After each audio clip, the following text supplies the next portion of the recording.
시사전망대 2부로 접어들었습니다. 자, 경기도 지방선거를 5달 남짓 앞두고 이제 이곳은 남경필, 이재명 두 여야 예비주자들이 각을 세우면서 아주 뜨겁게 달아오르고 있는 것 같습니다. 남경필 경기지사는 지난주에 저희가 인터뷰를 했고요. 이번 시간에는 여당의 유력 주자 중에 한 분입니다. 이재명 성남시장과 말씀을 나눠보겠습니다. 이 시장님 안녕하십니까? 네, 반갑습니다. 이재명입니다. 예, 경기지사, 새해 복 많이 받으세요. 아이고 새해 복 많이 받으십시오. 네. 예. 경기지사 출마하시는 거잖아요. 글쎄요, 뭐 아직 확정은 아닌데 뭐 네. 그렇게 될 가능성이 많아 보이네요. 네, 네. 그러시려면은 이제 성남시정을 좀 하나둘 정리를 좀 하셔야겠네요.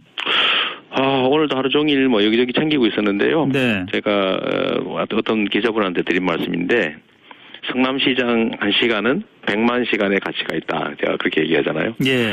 실제로 중요한 일이어서요. 어떤 한순간, 마지막 순간까지도 최선을 다해서 일단 시정에 집중하려고 합니다. 물론 그러셔야겠죠. 네. 네. 근데 이 그 대표적인 복지 사업 중에 하나가 청년 배당 사업이었는데, 네. 지난번에 저희가 인터뷰할 때도 질문 드렸더니 이번에는 될 거다. 네네. 자신 있게 말씀하셨는데 또 그 야당의 반대로 그 야당이 뭐 아예 조례 폐기를 추진하고 나섰더라고요. 이 청년 배당 문제는요, 이번에 예. 야당이 폐지하겠다고 하는 거는, 일종의 정치적 프로파간다예요. 네. 왜냐하면 이미 조례도 있고, 네.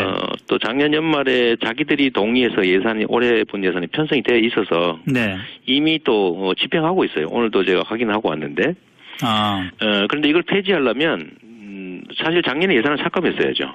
네. 다른 예산도 다 삭감했으니까. 네. 근데 그건 통과시켜 놓고, 이번에 이제 폐지 조례를 낸다는데, 폐지 조례가 과반수로 통과가 돼도, 네. 제가 거부권을 행사하면, 이번에 3분의 2 동의를 받아야 되거든요. 예. 근데 우리 민주당 측에서 그걸 동의할 리가 없기 때문에, 네. 어차피 안 되는 거죠. 이제 안 되는 거 알면서, 공세로 하는 겁니다. 크게 걱정은 안 하시고 계시는군요. 문제는 이제 이번 지방선거 결과에 따라서 이 정책의 운명이 갈리겠죠. 예를 네. 들면 이거 폐지하겠다고 하는, 예를 들면 뭐 교복도 폐지하겠다, 청년배당도 폐지하겠다, 뭐 폐지하겠다는 게 많은데, 이런 거 폐지하겠다는 사람들이 집권하면 폐지되는 거고, 네. 그게 아니면 또 유지될 수 있고, 결국 뭐 선거의 운명이 달렸다고 봅니다. 올해는 그냥 진행하고요. 네, 올해는 어쨌든 그냥 진행이 되는 거다. 네, 그렇습니다. 알겠습니다. 자, 그러면 오늘은요, 선거하고 정치 얘기에 좀 초점을 맞춰서 말씀을 좀 나눠보겠습니다. 네. 남경필 지사가 자유한국당으로 복당했지 않습니까? 네네. 지방선거를 앞둔 이 시장께는 이게 기회일까요? 악재일까요?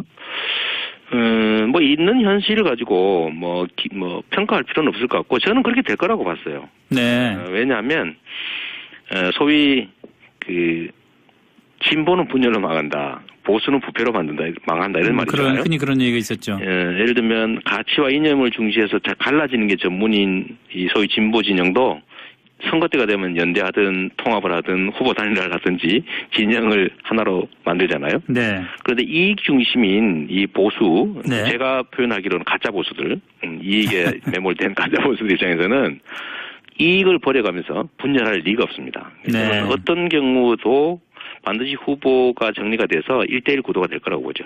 그렇군요. 그런데 결국 그 과정이 진행되고 있다고 생각해서 저는 특별한 의미를 두고 있지는 않습니다.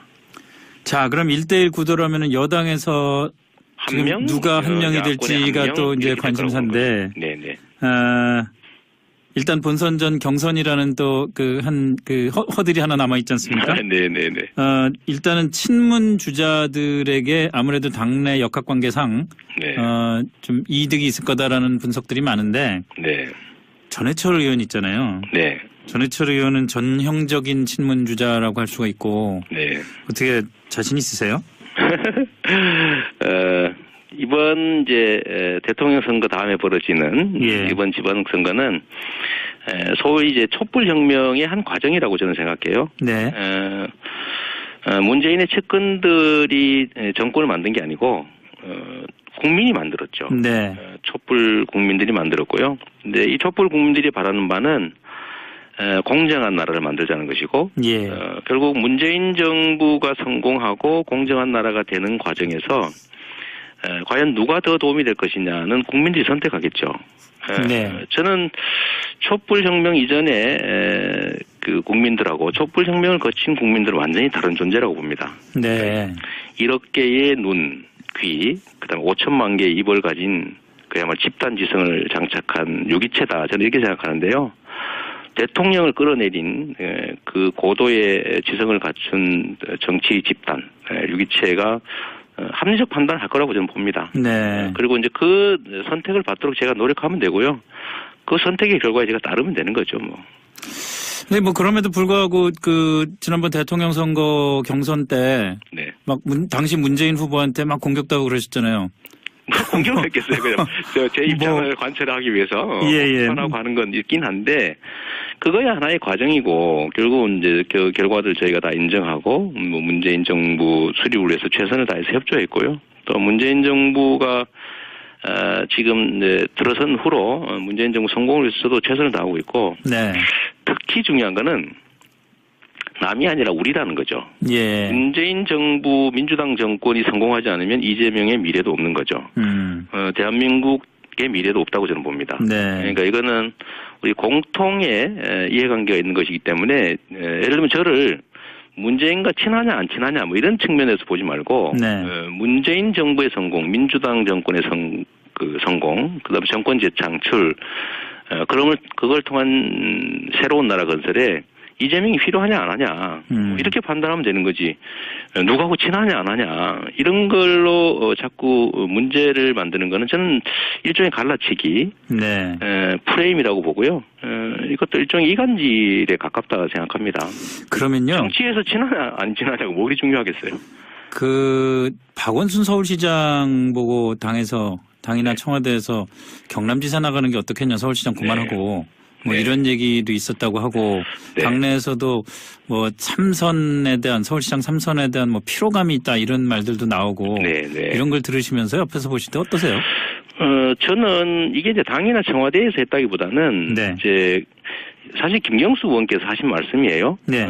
저는 그 제안 얘기를 저한테 의견을 물어보길래 저는 정말 좋은 안이라고 생각했습니다. 김경수 의원이 직접 의견을 이 시장님께 물어본 일이 있어요. 물어봤습니까? 그 전에 저는 김경수 의원이 선의를 가지고 한 얘기인 건 저는 알고 있고요. 예. 본인이 중도 사퇴할 수도 없고 또 그런 경남의 정치 구도도 있지만 지금 박원순 시장께서도 지역 기반을 가지는 것도 나쁘지 않다. 네. 그리고 서울 3선보다는 오히려 그쪽에서 역량을 확대하는 게 훨씬 나을 수도 있다는 그 의견이 그걸 나쁜 것 같지 않았어요. 그래서 그건 정말로 선의로 제안으로 저는 생각이 됐고요. 그때 혹시 서울시장 노리고 계실 때 그런 의견 물은 거 아닙니까? 전혀 아닙니다. 그 한참 후인데요. 제가 서울 안 나간다 한 후인데 저는 좀 선의로 받아들이면 좋겠고요. 거기에 대해서 의견이 다를 수 있잖아요. 예를 들어 박 시장께서는 서울에 남은 과제가 있다고 보시는 거고 서울시정을 통해서 하고 싶은 일이 있으신 거죠. 또 어떤 그 결정도 존중해야 되고 또 그런 의견도 낼 수 있고. 근데 이걸 마치 특정 정치 세력이 특정인을 제거 또는 견제하기 위한 움직임이라고 해석하는 거는 좀 전 과잉됐다고 봅니다. 네. 자, 그럼 뭐 국정과 관련된 얘기로 좀 넘어가 보겠습니다.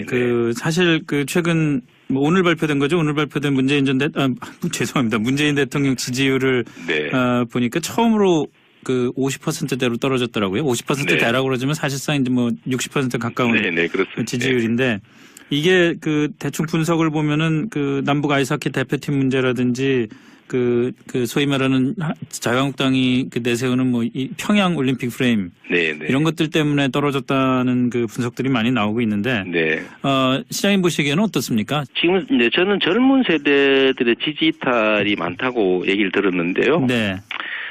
아마 그런 것 같아요. 이 젊은 세대들이 통일에 대한 뭐 열망이랄까요? 뭐 그런 것보다는 꼭 굳이 해야 되냐 이런 생각이 좀 많은 것 같고요. 젊은 세대한테. 그렇게 된 이유는 지금 이제 9년 보수 정권 동안에 통일 비용 얘기만 했지. 통일로 인해서 우리가 얻을 수 있는 이익에 대한 얘기는 전혀 하지 않았거든요. 그러다 보니까 통일이나 남북 관계 개선이라고 하는 게 안 그래도 힘들어 죽겠는데 우리한테 피해를 입힌다 이런 생각을 하게 된 것 같습니다. 안타까운 현실이죠. 예를 들면 남북 단일팀 하니까 그 힘들게 만든 없는 기회 만들었던 우리한테 왜 그 기회를 뺐느냐라는 네. 생각이 또 강한 것 같고요.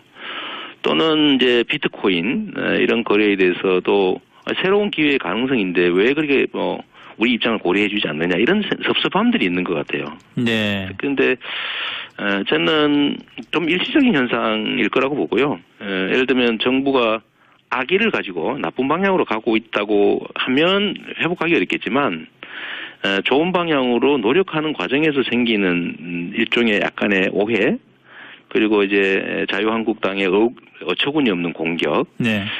이런 것들 때문에 오늘 일시적인 좀 흔들림 현상이라고 생각이 됩니다. 금방 회복될 수 있을 것 같다. 네, 자유한국당이 예를 들면 인공기 태운 사람을 김정은 명예훼손으로 경찰이 수사한다더라 이런 논평 내고 그러던데 네. 어떤 데는 또 나경원 의원이 평양올림픽 얘기하면서 왜 북한 단일팀 하냐 이런 얘기하고 그러던데 네. 일단 자기들이 옛날에 이미 했던 얘기이기도 하고 네. 또 김정은 얘기는 전혀 사실이 아니잖아요. 이런 허위사실 유포해 가면서 일시적인 혼선을 주는 것 같습니다. 네. 정말로 집단지성을 장착한 촛불혁명을 거친 국민들은요. 그런데 안 속습니다. 네. 잠깐 혼선이 있겠죠. 정말로 후한무치하다. 그런 생각이 좀 듭니다. 이거 나라를 생각하는 게 아니라 네. 자기 이익을 위해서 나라를 망쳐요. 알겠습니다. 네네. 자, 오늘 말씀 여기까지 듣겠습니다. 고맙습니다. 네, 감사합니다. 네, 지금까지 이재명 성남시장과 말씀 나눠봤습니다. 청년배당 문제는요. 이번에 예. 야당이 폐지하겠다고 하는 거는 일종의 정치적 그 프로파간다예요. 네. 왜냐하면 이미 조례도 있고 네. 또 작년 연말에 자기들이 동의해서 올해 본 예산이 편성이 되어 있어서 네. 이미 또 집행하고 있어요. 오늘도 제가 확인하고 왔는데 그런데 이걸 폐지하려면 사실 작년에 예산을 삭감했어야죠. 네. 다른 예산도 다 삭감했으니까. 네. 근데 그거는 통과시켜 놓고 이번에 이제 폐지 조례를 낸다는데 폐지 조례가 과반수로 통과가 돼도 네. 제가 거부권을 행사하면 이번에 3분의 2 동의를 받아야 되거든요. 예. 하셔야겠네요. 오늘도 하루 종일 여기저기 챙기고 있었는데요. 네. 제가 어떤 기자분한테 드린 말씀인데 성남시장 1시간은 100만 시간의 가치가 있다. 제가 그렇게 얘기하잖아요. 예. 실제로 중요한 일이어서요. 어떤 한순간 마지막 순간까지도 최선을 다해서 일단 시정에 집중하려고 합니다. 물론 그러셔야겠죠. 네. 근데 이 그 대표적인 복지 사업 중에 하나가 청년 배당 사업이었는데 네. 지난번에 저희가 인터뷰할 때도 질문 드렸더니 이번에는 될 거다. 네. 자신 있게 말씀하셨는데 또 그 야당의 반대로 그 야당이 아예 조례 폐기를 추진하고 나섰더라고요. 시사전망대 2부로 접어들었습니다. 자, 경기도 지방선거를 5달 남짓 앞두고 이제 이곳은 남경필, 이재명 두 여야 예비주자들이 각을 세우면서 아주 뜨겁게 달아오르고 있는 것 같습니다. 남경필 경기지사는 지난주에 저희가 인터뷰를 했고요. 이번 시간에는 여당의 유력 주자 중에 한 분입니다. 이재명 성남시장과 말씀을 나눠보겠습니다. 이 시장님 안녕하십니까? 네, 반갑습니다. 이재명입니다. 예. 경기지사, 새해 복 많이 받으세요. 아이고 새해 복 많이 받으십시오. 네. 예. 경기지사 출마하시는 거잖아요.